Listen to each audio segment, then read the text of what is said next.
I went into writing my first novel for the most, I think, artistic reason there is. I was skint. I've always needed a place to write that's separate from my dwelling house. So, and while I've been writing, I've had 4 dwelling houses. They each had to have a separate shed, outbuilding, whatever. No Hoover, no dogs, no pets, no callers at the front door, which always trigger the Jack Russells into a barking frenzy. I just couldn't write if that's going to go on all around me all day. As to the time, well, I normally, averaging out, have about 3 years between books, which means that as a book takes me about a year, I'm bone idle for 2, which suits me fine.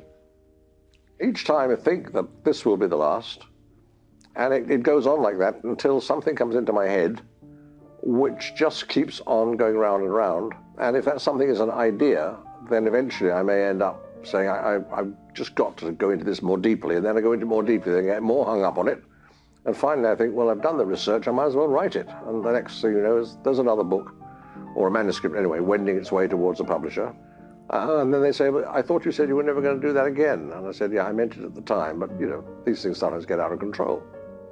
Yes, I started with typewriters, and I went on with typewriters. Why? Because they're familiar, they're comfortable, and for me at least, they're completely reliable. And that's what I find with the Mandarin Oriental. I can walk in and it's so reliable. I can count on it.